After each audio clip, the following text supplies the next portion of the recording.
Hi అండి, welcome to Siri foods. ఇవాళ 10 మినిట్స్లో అయిపోయే క్రిస్పీ ఆనియన్ బోండాని ఎలా తయారు చేసుకోవాలో నేను చేసి చూపిస్తాను. మీరు మన ఛానల్ని ఇప్పటివరకు సబ్స్క్రైబ్ చేసుకోకపోయింటే సబ్స్క్రైబ్ చేసుకుని ఈ వీడియోని పూర్తిగా చూడండి. ఈ క్రిస్పీ ఆనియన్ బోండాని ఎవరైనా సరే, అంటే వంట రాని వాళ్ళు కూడా ఈ వీడియో చూస్తే చాలా ఈజీగా తయారు చేసుకోగలుగుతారండి. క్రిస్పీ ఆనియన్ బోండా చేసుకోవడానికి ముందుగా మీడియం సైజు ఉల్లిపాయలు అయితే 3, పెద్దవైతే 2 తీసుకుని ఈ విధంగా పకోడీ కట్ చేసుకున్నట్లుగా కట్ చేసుకుని పక్కన ఉంచుకోండి. అలాగే 3 చిన్నవైతే 3 బంగాళదుంపలు, పెద్దవైతే 2 బంగాళదుంపలు తీసుకుని చెక్కు తీసేసి ముక్కలు కట్ చేసుకుని నీళ్లలోకి వేసుకుని పెట్టుకోండి. నీళ్లలోకి వేసుకోకపోతే నల్లగా అయిపోతాయి కదా. ఇప్పుడు నీళ్ల నుంచి తీసిన బంగాళదుంప ముక్కల్ని మిక్సీ జార్లోకి వేసేసుకుని నీళ్లు వేయకుండా మెత్తని పేస్ట్ లాగా గ్రైండ్ చేసుకుని తీసుకోండి. ఇప్పుడు మనం కట్ చేసుకున్న ఉల్లిపాయలని చేత్తో గట్టిగా నలిపి ఈ విధంగా విడివిడిగా అయ్యేలాగా చూసుకోండి. ఇప్పుడు పిండి కలుపుకుందాము. ఒక మిక్సింగ్ బౌల్ తీసుకుని అరకప్పు పెరుగు, రుచికి సరిపడా ఉప్పు, పావు చెంచాడు వంట సోడా వేసి గ్రైండ్ చేసుకున్న బంగాళదుంప పేస్ట్ని కూడా వేసేసి ఎక్కడ ఉండలు లేకుండా పెరుగు, బంగాళదుంప పేస్టు, ఉప్పు అన్ని బాగా కలిసిపోయేలాగా ఈ విధంగా కలిపేసుకోండి. ఇప్పుడు దీంట్లోకి 1/4 కప్పు మైదా పిండి, 1/4 కప్పు బియ్య పిండిని యాడ్ చేసుకోండి. మనం మైదా పిండితో చేస్తేనే మనకి క్రిస్పీగా వస్తాయండి. మైదా ఇష్టం లేనప్పుడు గోధుమ పిండిని కూడా వేసుకోవచ్చు. దీంట్లోకి కొంచెం పచ్చిమిర్చి, అల్లం ముక్కలు, అలాగే కరివేపాకు, కొత్తిమీర, 1 చెంచాడు జీలకర్ర వేసి వాటన్నిటిని కూడా పిండిలోకి వేసుకుని అస్సలు నీళ్లు వేయకుండా పిండి అంతా కూడా ఈ విధంగా వచ్చేలాగా కలిపేసుకోండి. చూడండి, ఈ విధంగా మనం బోండాలు వేసుకోవడానికి వీలుగా ఈ పిండి ఈ విధంగా ఉండాలి. అసలు నీళ్లు వేయకండి, మనం వేసుకున్న పెరిగే సరిపోతుంది. ఉల్లిపాయలని మొదటే వేసి కలిపేసుకోకూడదండి. మనం ఇంకా బోండా వేసేసుకుంటున్నాం అనగా అప్పుడే వేసి కలుపుకోవాలి. ముందే కలిపేసుకుని పెట్టుకుంటే ఉల్లిపాయల నుంచి నీరు రిలీజ్ అయ్యి పిండి పలచనైపోతుంది, బోండాలు నూనె ఎక్కువ పీల్చేస్తాయి. ఇంకా మనము బోండా వేసేసుకుంటున్నాం అనగా వేసుకుని కలుపుకోవాలి. ఈ ఆనియన్ బోండా వేసుకోవడానికి స్టవ్ ఆన్ చేసి మూకుడు పెట్టుకుని డీప్ ఫ్రైకి సరిపడా నూనె పెట్టి అది బాగా వేడెక్కిన తర్వాత మంటను మీడియం ఫ్లేమ్లో పెట్టుకుని మనం కలుపుకున్న పిండిని తీసుకుని ఇక్కడ చూపిస్తున్న విధంగా మనం రెగ్యులర్ గా బోండా ఎలా వేసుకుంటామో అదే విధంగా కొంచెం కొంచెం పిండిని ఆ ఆయిల్లోకి వేసుకోవాలి. ఈ బోండాలు వేసేసిన తర్వాత మంటను మీడియం ఫ్లేమ్లోకి పెట్టుకుని నిదానంగా వేగనివ్వండి. వేసిన వెంటనే కదిపేయకుండా కొంచెం లేతగా రంగు వచ్చిన తర్వాత వీటిని అటు ఇటు టర్న్ చేసుకుంటూ మంచి గోల్డెన్ కలర్లోకి వచ్చేంత వరకు వేయించుకుని వీటిని ఒక ప్లేట్లోకి తీసేసుకుని మీకు నచ్చిన చట్నీతో సర్వ్ చేసుకోవచ్చు. వేయించేటప్పుడు మంటను మీడియం టు హై ఫ్లేమ్ మధ్యలోకి అడ్జస్ట్ చేసుకుంటూ వేయించుకోండి.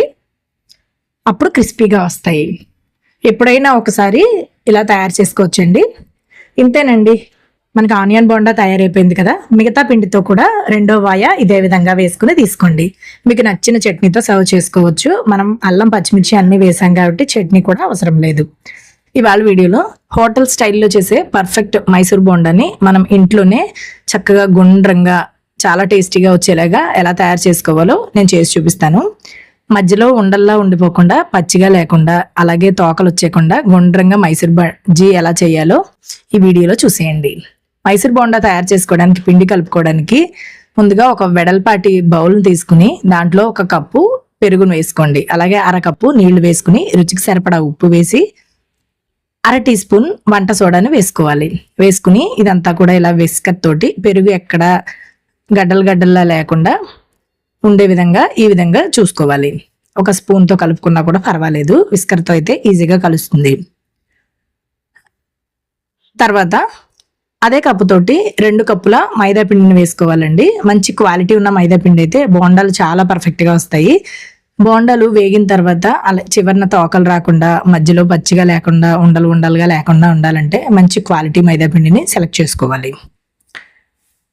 మనం వేసిన పెరుగు, నీళ్లు కలిపి 1.5 కప్పు అవుతుంది కదండి. ఈ 2 కప్పుల మైదా పిండికి ఈ విధంగా కలిపిస్తే ఇలా కొంచెం గట్టిగా వస్తుంది. ఇప్పుడు దీంట్లోకి ఇంకొంచెం నీటిని యాడ్ చేసుకుని పిండిని మరింత సాఫ్ట్గా కలుపుకోవాలి. ఒకేసారి వేయకుండా నీళ్లు ఇలా చేతితోటి కాస్త చిలకరించుకుంటూ వేసుకోవాలండి. మనం తీసుకున్న మైదా క్వాంటిటీని బట్టి కూడా, మైదా క్వాలిటీని బట్టి కూడా మనకి పిండి అనేది థిక్నెస్ అనేది వస్తుంది. పిండి గట్టిగా ఉంటే బోండాలు చాలా గట్టిగా వస్తాయండి, అందుకని సాఫ్ట్గా కలుపుకోవాలి. చూడండి, ఇక్కడ చూపిస్తున్నాను కదా, ఇలాగా ఇక్కడ చూపిస్తున్న విధంగా ఉండేలాగా సాఫ్ట్గా కలుపుకోండి. ఇలా కలిపేసుకున్న తర్వాత పిండిని ఒక 2 నిమిషాలు ఖచ్చితంగా ఈ విధంగా మర్దన చేయాలండి. అప్పుడే కలుపుకున్న పిండి అంతా కూడా చాలా సాఫ్ట్గా అవుతుంది. నాకు తర్వాత నీళ్లు వేసాను కదా, ఇంకొక పావు కప్పు నీళ్లు పట్టాయండి. అంటే టోటల్గా 1.25 కప్పు పట్టిందనమాట. ఇలా 2 నిమిషాలు చేత్తో బాగా మర్దన చేసిన తర్వాత దీనికి మూత పెట్టేసి ఖచ్చితంగా 2 గంటల పాటు పిండిని అయితే నాననివ్వాలండి. నానిన తర్వాత పిండి మరింత సాఫ్ట్గా అవుతుంది. అందుకని మనం ముందుగానే పలచగా కలిపేసుకోకూడదు. ఇలా మూత పెట్టి పక్క నుంచి 2 గంటలు నాననివ్వండి. ఈలోపు చట్నీ తయారు చేద్దాం. కొబ్బరి చట్నీ కోసం మిక్సీ జార్ తీసుకుని 1/2 కప్పు ఫ్రెష్గా ఉన్న పచ్చి కొబ్బరి ముక్కలు, 1/4 కప్పు పుట్నాల పప్పు, 1/4 కప్పు వేయించిన పల్లీలు, 8 లేదా 7 పచ్చిమిరపకాయలని ముక్కలు చేసి వేసుకోండి. 1 చెంచాడు జీలకర్ర వేసి రుచికి సరిపడా ఉప్పు వేసేసి మొదట నీళ్ళు వేసేయకుండా ఫస్ట్ ఒక్కసారి దీన్ని పొడి పొడిగా గ్రైండ్ చేసుకుని తీసుకోండి. అప్పుడే మనకి కొబ్బరి ముక్కలు మొత్తం అన్నీ కూడా చిన్న చిన్న ముక్కలు ఉండిపోకుండా మొత్తం నలుగుతాయి. తర్వాత చట్నీకి థిక్నెస్కి సరిపడా నీళ్లు వేసుకుని ఈ విధంగా గ్రైండ్ చేసేసుకుని తీసుకోండి. మనకి ఇక్కడ కొబ్బరి చట్నీ తయారైపోయిందండి. దీన్ని ఒక బౌల్లోకి తీసేసుకుని దీనికి పోపు పెట్టేసుకుంటే మనకి కొబ్బరి చట్నీ బోండాల్లోకి తయారైపోతుంది. పోపు కోసం కొంచెం నూనె వేసి ఆవాలు, మినపప్పు, ఎండుమిరపకాయ, కరివేపాకు వేసి పోపు పెట్టుకుంటే పోపు తయారైపోతుంది. నేను ఇక్కడ 2 గంటల తర్వాత మన పిండికి మూత తీసి చూపిస్తున్నాను. చూడండి ఎంత సాఫ్ట్గా అయిపోయిందో. పిండి నానితేనే మనకి బోండాలు నూనెలో వేసినప్పుడు మధ్యలో ఉండల్లా ఉండిపోకుండా, అలాగే నూనెలో వేయగానే తోకల్లా రాకుండా చక్కగా గుండ్రంగా వస్తాయండి. ఇంకా నానిన తర్వాత 2 గంటల తర్వాత అసలు పిండిని ఏమీ కదపక్కర్లేదండి. ఇప్పుడు డైరెక్ట్గా బోండాలు వేసి చూపిస్తాను. మనం మైసూర్ బోండా వేసుకోవడానికి స్టవ్ ఆన్ చేసి స్టవ్ పైన మూకుడు పెట్టి డీప్ ఫ్రైకి సరిపడా నూనె పెట్టి నూనె బాగా వేడెక్కిన తర్వాత మంటను మీడియం ఫ్లేమ్లోకి టర్న్ చేసుకుని ఇక్కడ చూపిస్తున్న విధంగా చేతిని ఒక్కసారి తడి చేసుకుని పిండిని తీసుకోండి. ఇలాగా కరెక్ట్గా మధ్యలోకి ఇక్కడ నేను చూపిస్తున్న విధంగా పిండిని వేసుకోండి. మీకు ఇక్కడ నేను చూపిస్తున్నట్లుగా రాకపోతే కనుక మీరు నార్మల్గా చేతితోటి మామూలుగా ఆయిల్లోకి పిండిని వేసేయండి. వంట సోడా కరెక్ట్గా సరిపోతే కనుక అవి చక్కగా తోకలు రాకుండా గుండ్రంగా బాగా వచ్చేస్తాయండి. షేప్ కూడా వాటంతటవే నూనెలో వేసిన తర్వాత ఆ వేడికి వాటంతటవే పైకి తేలుతాయి. వంట సోడా మరీ ఎక్కువైపోయిందంటే నూనెని పీల్చేస్తాయండి. అలాగే పిండి మరీ పలచనైపోయినా కూడా నూనె ఎక్కువగా పీల్చేస్తాయి. ఫస్ట్ నూనెని హై ఫ్లేమ్లో పెట్టుకుని మనం బోండాలు వేసేటప్పుడు మంటను మీడియం ఫ్లేమ్లో పెట్టుకుని అప్పుడు వేసుకుని వీటిని అటు ఇటు టర్న్ చేసుకుంటూ 2 వైపులా గోల్డెన్ కలర్లోకి వచ్చేంత వరకు వేయించుకోవాలి. ఇలా తిప్పుకుంటూ వేయించుకుంటే మొత్తం బోండాలన్నీ కూడా ఈవెన్గా అంటే సమానంగా వేగుతాయండి. అన్నీ కూడా ఒకే రంగులోకి వచ్చేస్తాయి.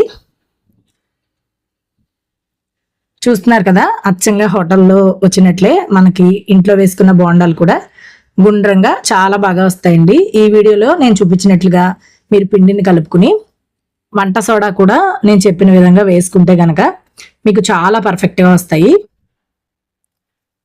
చూడండి ఇలా గోల్డెన్ కలర్లోకి వచ్చేసిన తర్వాత వీటిని చక్కగా ఒక ప్లేట్లోకి తీసేసుకోండి. ఒక వాయి వేసిన తర్వాత మైసూర్ బోండాల్ని ప్లేట్లోకి తీసేసుకుంటాం కదా, తర్వాత మరొక్క నిమిషం పాటు మంటని ఫ్లేమ్ని కొంచెం హైలో పెట్టుకుని నూనె బాగా వేడెక్కాక మరలా మీడియం ఫ్లేమ్లో పెట్టేసి రెండో వాయిని ఇదే విధంగా వేసుకుని తీసుకోండి. మీకు ఎన్ని బోండాలు వేసినా కూడా ఇప్పుడు నేను చెప్పిన ట్రిక్స్ అన్ని పాటిస్తే చాలా పర్ఫెక్ట్గా వస్తాయండి. నేను ఇంకొకసారి వేసి చూపిస్తాను చూడండి. ఇలా చక్కగా బోండాల్ని ఇక్కడ చూపిస్తున్న విధంగా వేసుకోవాలి. మీరు పిండి అంతా కలిపేసిన తర్వాత ఫస్ట్ అది గట్టిగా వచ్చిందా లేదా సాఫ్ట్గా వచ్చిందా టెస్ట్ చేసుకోవడానికి నూనెలోకి ముందు ఒక్క బోండాన్ని వేసుకుని చూసుకోండి. అది వేగిన విధానాన్ని బట్టి మీకు పిండిలో ఇంకా వంట సోడా అడ్జస్ట్ చేసుకోవాలా లేదా కొంచెం నీళ్లు కలిపి పిండిని కొంచెం అడ్జస్ట్ చేసుకోవాలా అనేది మీకు తెలుస్తుంది. చూస్తున్నారు కదా, నేను రెండో వాయి కూడా వేయించి చూపిస్తున్నాను. ఇలా చక్కగా గోల్డెన్ కలర్లోకి వచ్చేంత వరకు వేయించేసుకుని ఒక ప్లేట్లోకి తీసుకుని చక్కగా వేడివేడిగా మనం చేసుకున్న కొబ్బరి చట్నీతో సర్వ్ చేసుకుంటే చాలా టేస్టీగా ఉంటాయండి, చాలా బాగుంటాయి. ఈ వీడియో చూసి ఈ పర్ఫెక్ట్ హోటల్ స్టైల్ మైసూర్ బోండాని మీరు ఇంట్లో ట్రై చేస్తే మీకు ఎలా వచ్చిందో నాకు తప్పకుండా తెలియచేయండి. ఇలాంటి మరెన్నో టేస్టీ అండ్ యమ్మీ రెసిపీస్ కోసం మన సిరి ఫుడ్స్ ఇన్ తెలుగు ఛానల్ని సబ్స్క్రైబ్ చేసుకోవడం మాత్రం మర్చిపోకండి. మరిన్ని మంచి మంచి రెసిపీస్తో ప్రతిరోజు ఒక వీడియోనైతే నేను అప్లోడ్ చేస్తూ ఉంటాను. ఇంతేనండి.